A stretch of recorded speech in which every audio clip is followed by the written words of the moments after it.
con Creo que mucha gente es casi interpretado como De vuelta. Vince Gill lo tenía todo. 21 éxitos número 1, 22 Grammys, la voz dorada de la música country. Pero en 2000 hizo algo que puso a la mitad de sus fans en su contra. Se casó con Amy Grant. Ambos acababan de divorciarse de sus cónyuges. La comunidad cristiana lo llamó adulterio. Las emisoras de radio prohibieron su música. En sus conciertos aparecían manifestantes con pancartas de odio. 25 años después, los problemas de salud no cesan. A los 67 años, el hombre que lo tenía todo ve cómo se le escapa. Vince Gill nació el 12 de abril de 1957 en Norman, Oklahoma, en un hogar donde la ley y la música chocaron de la forma más extraña. Su padre, juez federal, también sabía tocar el banjo, la guitarra y la armónica como un veterano del bluegrass. A veces, después de las sesiones judiciales, el juez Gill volvía a casa y se ponía a improvisar hasta altas horas de la noche con su mujer Jiren, que también tocaba la armónica. Vince solía tumbarse en la cama escuchando su música por el pasillo. Los vecinos aún hablan de aquellas noches de verano en las que el sonido de guitarras y armonas se extendía por las calles. Esta extraña mezcla de seriedad y alegría dejó una profunda huella en el alma de Vince. Pero crecer no fue fácil. Vince nació con los ojos bizcos. No era un problema menor. Requirió 2 dolorosas cirugías.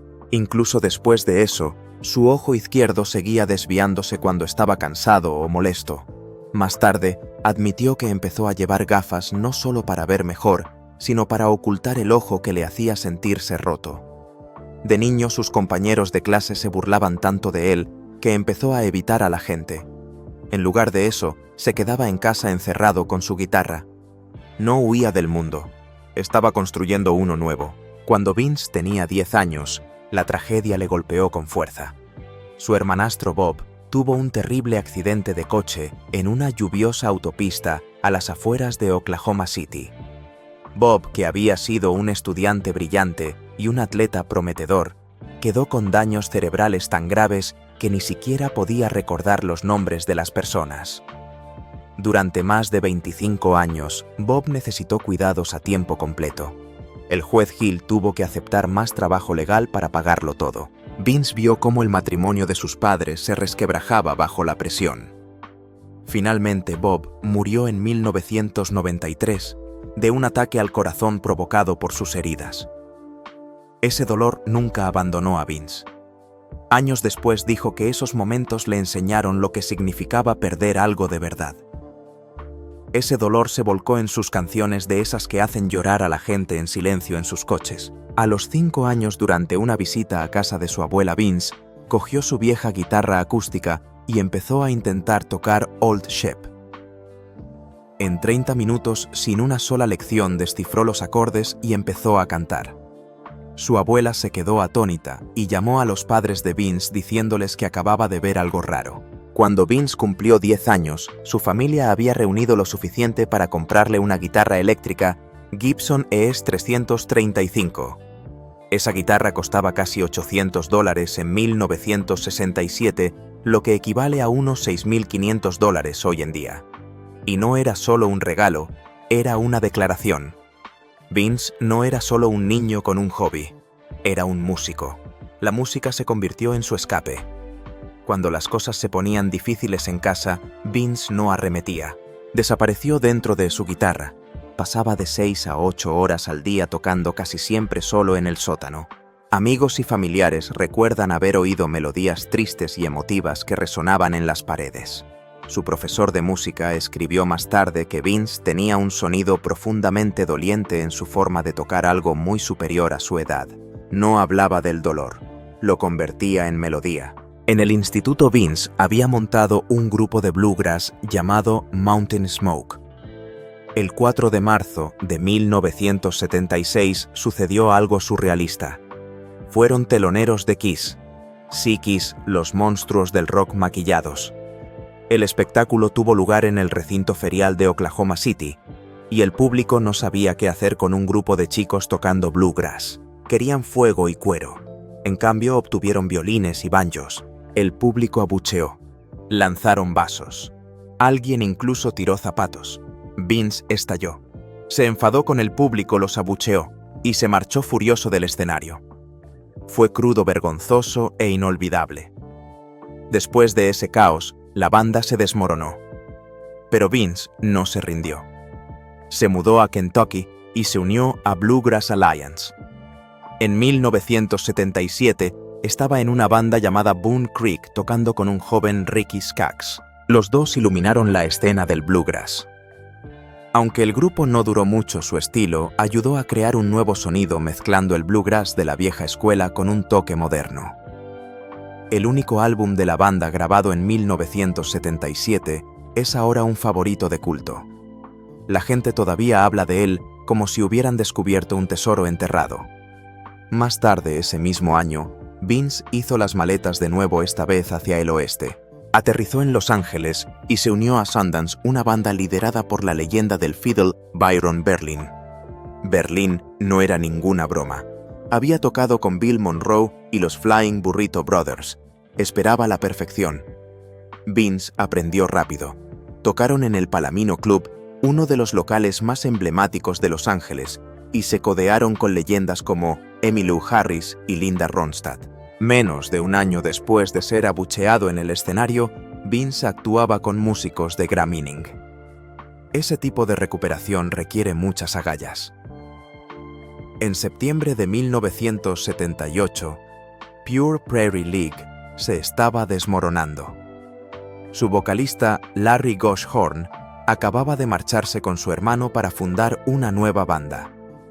El grupo, ahora sin miembros originales, estaba desesperado por sobrevivir. Empezaron a hacer audiciones con la esperanza de encontrar a alguien que pudiera mantener viva la música. Fue entonces cuando un joven músico de bluegrass llamado Vince Gill volvió a entrar en sus vidas. 2 años antes, en 1976, Gill había sido telonero de Pure Prairie League con su grupo Mountain Smoke en Oklahoma City. Se fijaron en él inmediatamente. Solo tenía 19 años, pero su talento destacaba. Entonces, le ofrecieron un puesto, pero dijo que no. El bluegrass seguía siendo su pasión. Ahora, en 1978, estaba en Los Ángeles tocando con Byron Berlin y Sundance. Una noche volvió a tocar con Pure Prairie League. A las pocas horas le ofrecieron el trabajo. Esta vez dijo que sí. Jeff Reader, el técnico de sonido de la banda, lo recordaba claramente. Le habíamos visto tocar en 1976, pero estaba comprometido con el bluegrass. Cuando volvió en 1978, sabíamos que era el elegido. Vince Gill se convirtió en el nuevo frontman. No solo cantaba. Tocaba la guitarra, la mandolina y el violín, cualquier cosa con cuerdas. A los 21 años estaba entrando en un centro de atención más grande que nunca. En 1979, el grupo estaba grabando su siguiente álbum, Can't Hold Back, en los estudios Criteria de Miami. Sería su 7º álbum de estudio, pero el primero con Gill como miembro a tiempo completo. Su presencia lo cambió todo. Su voz añadió algo suave y emocional. También empezó a escribir canciones mezclando la calidez del country con melodías pop. Michael Riley, miembro veterano de la banda, lo dijo mejor que nadie. Fue un soplo de aire fresco. El álbum no se convirtió en un gran éxito, pero dio nueva vida a la banda. Y para Vince fue el comienzo de algo mucho más grande.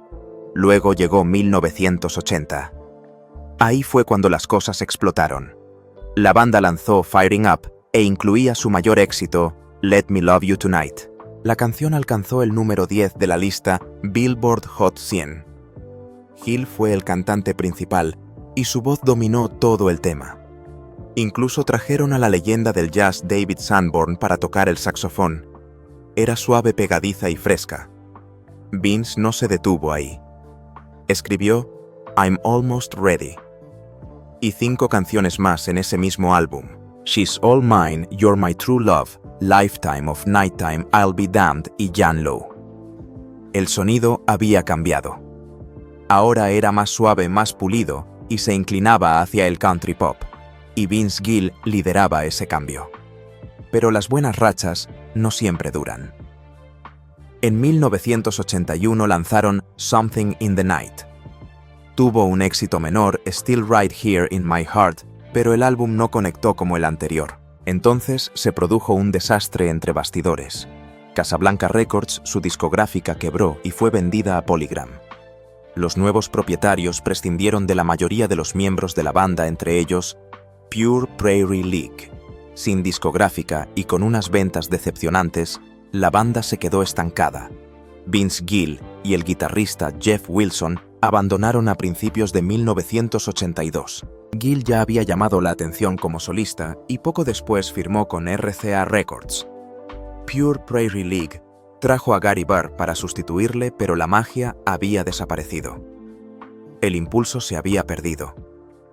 La etapa de Vince con la banda había terminado, pero su viaje en solitario no había hecho más que empezar.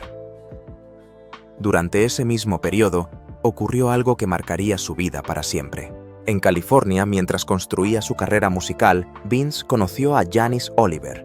Ella formaba parte del dúo Country Sweethearts of the Rodeo. Empezaron como amigos en la escena musical, pero las cosas no tardaron en ponerse serias. En 1980 se casaron. 2 años más tarde, el 5 de mayo de 1982, nació su hija Jennifer Jiren Gill. En 1982, Vince Gill pensó que estaba a punto de hacer algo grande. Su canción Let Me Love You Tonight había llamado la atención y estaba seguro de que su carrera en solitario estaba a punto de despegar. Así que cuando Rodney Crowell le invitó a unirse a su banda de Cherry Bombs, Gill dijo que no. Quería triunfar por su cuenta, pero el mundo de la música puede ser cruel. A medida que avanzaba el año, su impulso se desvaneció. Sus canciones no llegaron a las listas. Los conciertos se agotaron. La confianza se convirtió en duda.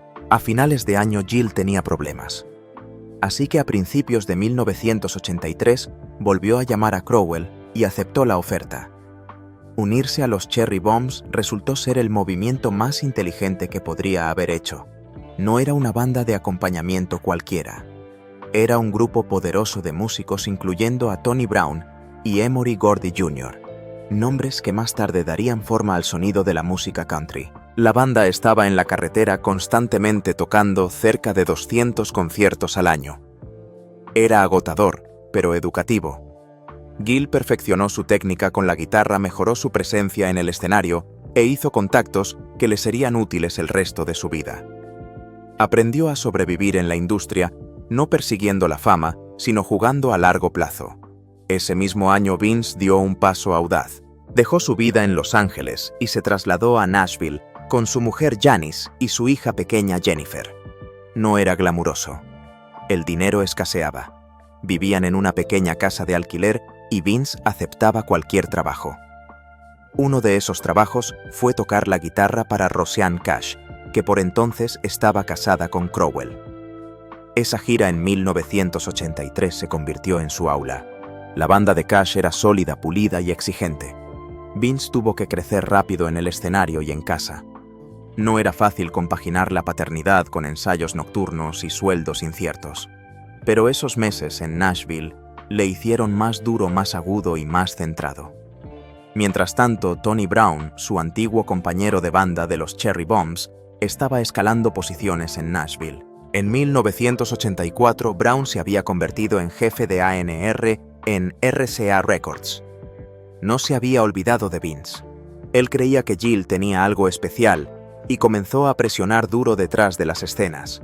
Brown lanzó demos de Vince a Joe Galante de RCA pidiendo todos los favores que tenía. Sus esfuerzos funcionaron. A principios de 1984, Gill consiguió un contrato en solitario con RCA. No se trataba solo de talento, sino de confianza. Brown sabía que Gill podía cumplir y se jugó el cuello para demostrarlo. Vince no desaprovechó la oportunidad. Su primer disco en solitario, un EP de 6 canciones llamado Turn Me Loose, salió en febrero de 1984. 3 de las canciones entraron en el Top 40. Victim of Life's Circumstances alcanzó el número 34. No fue un gran éxito, pero bastó para llamar la atención de la gente. Gill pasó largas horas en los estudios Woodland de Nashville, grabando con los mejores músicos de sesión. No quería pistas de relleno. Quería que cada segundo contara.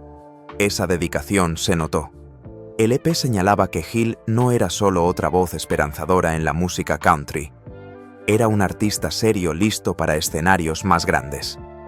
Ese mismo año, las cosas mejoraron aún más. El 10 de abril de 1984, Jill fue nombrada por la Academia de Música Country Mejor Nueva Vocalista Masculina.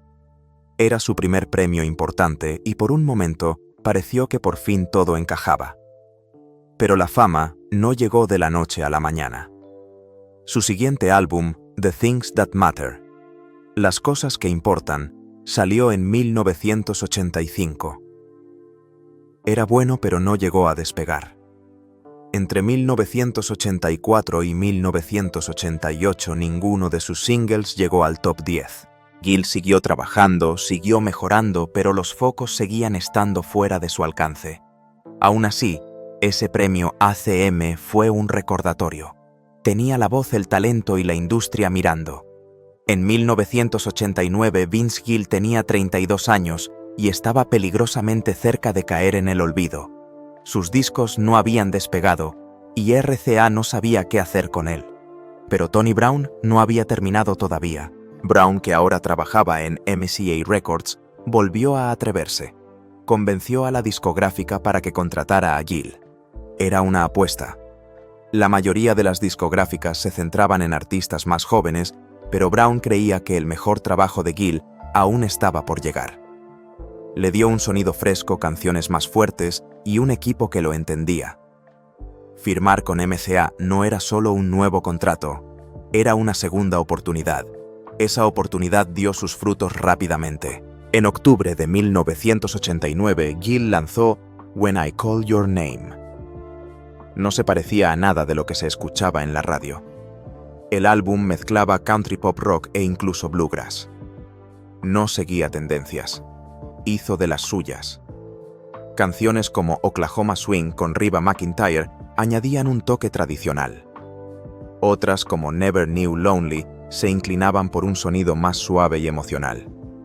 Pero la canción que da título al disco es la que más destaca. La voz de Gill cortaba como el cristal, pura, doliente, inolvidable. A los críticos les encantó la mezcla de estilos.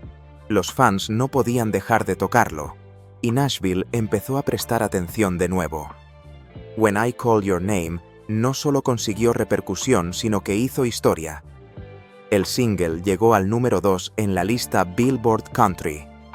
De repente Vince Gill no era solo un músico respetado, era un creador de éxitos. En los premios CMA de 1990, la canción ganó el premio al single del año.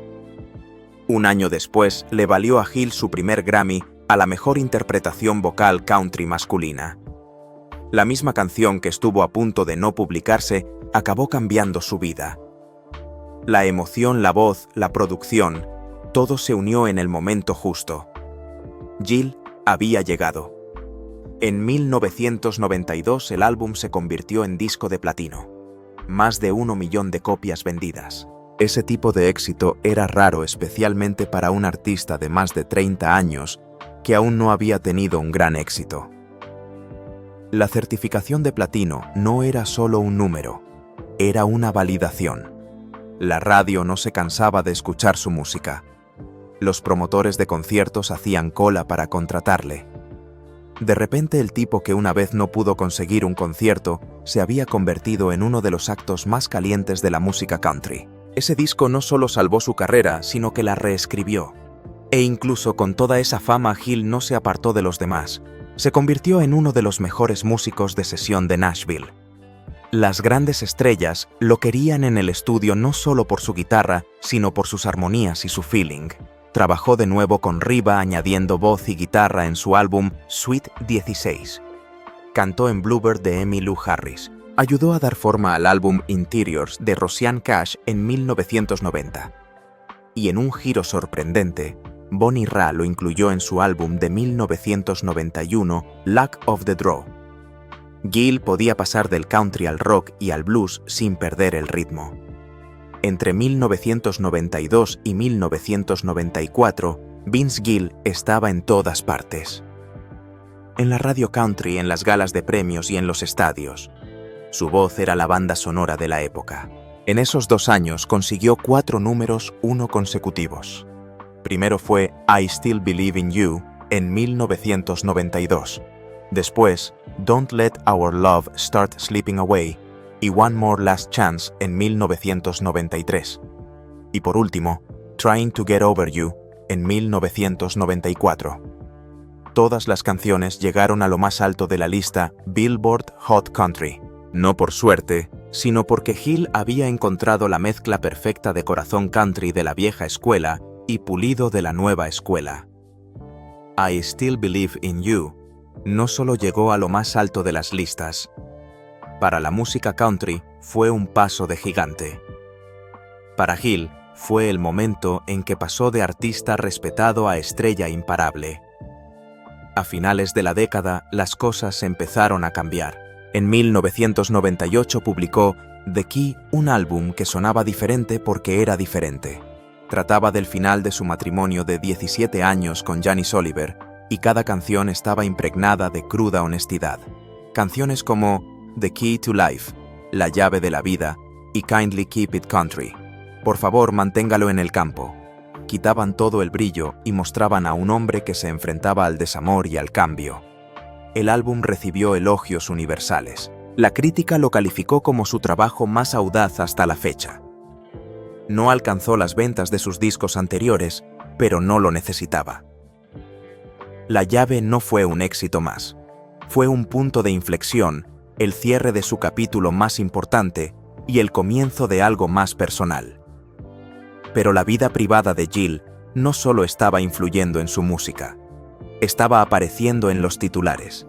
En 2000 se casó con Amy Grant, la reina del pop cristiano. Había vendido más de 30 millones de discos y ganado 6 Grammys. Los fans de ambas estrellas se quedaron atónitos. Jill acababa de divorciarse en 1998 y Grant se había divorciado de su marido Gary Chapman en 1999.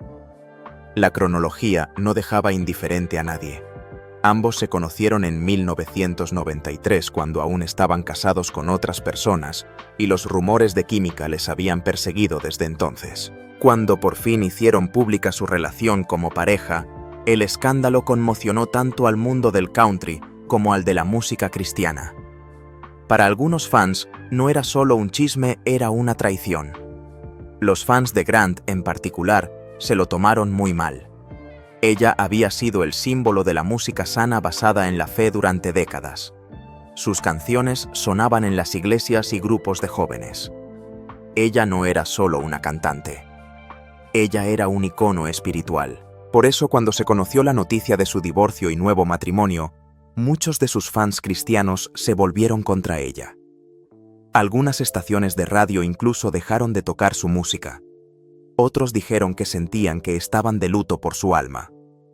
La reacción expuso algo más profundo: lo frágil que puede ser el pedestal cuando una figura religiosa se atreve a ser humana. Entonces, en 2013, el pasado volvió rugiendo. Vince Gill tenía previsto actuar en el Kaufman Center de Kansas City. En el exterior del local había un grupo de manifestantes de la Iglesia Bautista de Westboro. Sus carteles eran contundentes: Dios odia el adulterio. Y Vince Gill tomó la esposa de otro hombre. No eran solo piquetes. Estaban atacando su matrimonio con Grant años después del hecho. La mayoría de las celebridades los habrían ignorado. Gill no lo hizo. En lugar de eso, se acercó a ellos. Tranquila pero directa, se enfrentó a los manifestantes cara a cara. Uno de ellos le gritó: ¿Qué haces con la mujer de otro? ¿No sabes que el divorcio más la nueva unión es igual a adulterio? Gill ni se inmutó. Jesús también habló mucho del perdón de la gracia. Él le contestó: Vosotros no tenéis nada de eso. El momento quedó grabado en vídeo y se hizo viral casi de inmediato. Los fans alabaron su valentía. Otros aplaudieron la forma en que manejó el odio con verdad y dignidad. En 2020, Vince Gill acudió a una cita con el cardiólogo con su esposa Amy Grant. Se suponía que era una visita de rutina para ella, pero extrañamente ambos fueron marcados para pruebas adicionales. Fue entonces cuando Jill descubrió que padecía una rara enfermedad cardíaca llamada PVR, retorno venoso pulmonar anómalo parcial. Menos del 1% de las personas la padecen y muchas nunca lo saben. En su caso, algunas de las venas de sus pulmones enviaban sangre rica en oxígeno al lado equivocado del corazón, obligándolo a trabajar más durante décadas sin que él lo supiera. Podría haberle provocado un fallo cardíaco repentino, pero de algún modo había sobrevivido con él todo este tiempo. Apenas unas semanas después, la vida le dio otro golpe. Tanto Gil como Amy necesitaban cirugías a corazón abierto una tras otra. Amy entró primero y Gil le siguió poco después. Esto sucedió en medio de la pandemia cuando los hospitales no permitían visitas. Así que en lugar de estar ahí el uno para el otro, se estaban recuperando solos. Gil dijo más tarde que aquellos días fueron unos de los más solitarios de su vida. Pero aquel breve momento en que le permitieron ver a Amy, dijo que sintió como si le hubieran quitado un peso de encima. Juntos se empujaron a través de un año lleno de dolor, cirugías y silencio. Entonces llegó 2022 y la tragedia volvió a golpearles. Amy montaba en bicicleta cerca de un campo de golf en Nashville cuando perdió el control y se estrelló. Quedó inconsciente durante 10 minutos. Cuando llegó la ayuda había sufrido un traumatismo craneoencefálico. La pérdida de memoria le afectó mucho y pronto los médicos le descubrieron un quiste en la garganta. Era tan grave que necesitó 5 horas de cirugía para extirparlo. Después ya no podía cantar como antes. Le costaba caminar erguida y bromeaba diciendo que se sentía borracha, aunque no lo estuviera. Pero Amy, siempre resiliente, siguió adelante llamándose a sí misma coche viejo abollado y repintado, y Vince nunca se separó de ella. A principios de 2023, Jill se retiró de 3 grandes conciertos no porque quisiera descansar, sino porque Amy le necesitaba.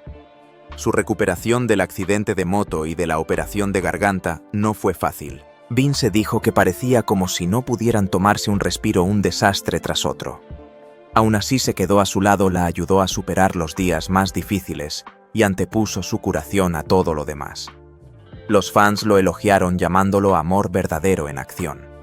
Pero incluso fuera de todo esto, Gil tuvo sus propias batallas de salud. Sus cuerdas vocales desarrollaron pólipos que hacían que cantar fuera doloroso. Se sometió a terapias y operaciones solo para seguir haciendo lo que le gustaba. Luego llegaron los dolores crónicos de espalda que le obligaron a someterse a fisioterapia y a cambiar de dieta para poder pasar el día. La artritis empeoró las cosas y al final tuvo que reducir sus giras. Pero no se detuvo. Se adaptó, trabajó y encontró formas de seguir adelante. Y entonces llegó algo que nadie esperaba. A finales de 2022, una mujer de 75 años llamada Joyce publicó un comentario inofensivo en el Instagram de Vince Gill. Solo una fan con la esperanza de que viniera a Boston. Lo que siguió fue una pesadilla. Unos estafadores que se hacían pasar por Gill se pusieron en contacto con ella por privado. Trasladaron el chat a Telegram y la convencieron de que estaban enamorados. Durante casi un año, Joyce les envió los ahorros de toda su vida, casi $450,000. Le dijeron que Jill se estaba divorciando, que Amy había congelado sus bienes y que necesitaba dinero para pagar una acusación de agresión. Cada vez que dudaba, la presionaban más. Incluso creyó que estaban casados y planeaba mudarse para estar con él. La hija de Joyce trató de detenerlo. También lo hicieron los trabajadores sociales, pero los estafadores la habían engañado por completo. Su mente, que ya tenía problemas con la edad y la memoria, no podía ver la verdad. Cuando la verdad salió a la luz, el dinero había desaparecido y Joyce estaba destrozada económica y emocionalmente. El equipo de Vince Gill finalmente intervino. Lanzaron una advertencia pública diciendo que si alguien decía ser Vince Gill en línea, no lo era en absoluto. Sus cuentas eran manejadas por profesionales. Nunca enviaba mensajes privados a los fans. Pero para entonces el daño ya estaba hecho. El caso de Joyce no fue el único. Fue uno de los más desgarradores. En mayo de 2025, Vince tuvo otro susto de salud. Esta vez fueron cálculos renales lo suficientemente dolorosos como para enviarlo al hospital. Tuvo que cancelar shows en Birmingham y St. Louis. Su hija Jenny dijo a los fans que se estaba recuperando pero que había sido aterrador. Jill, conocida por aparecer, siempre tuvo que dar un paso atrás de nuevo, y los fans lo comprendieron.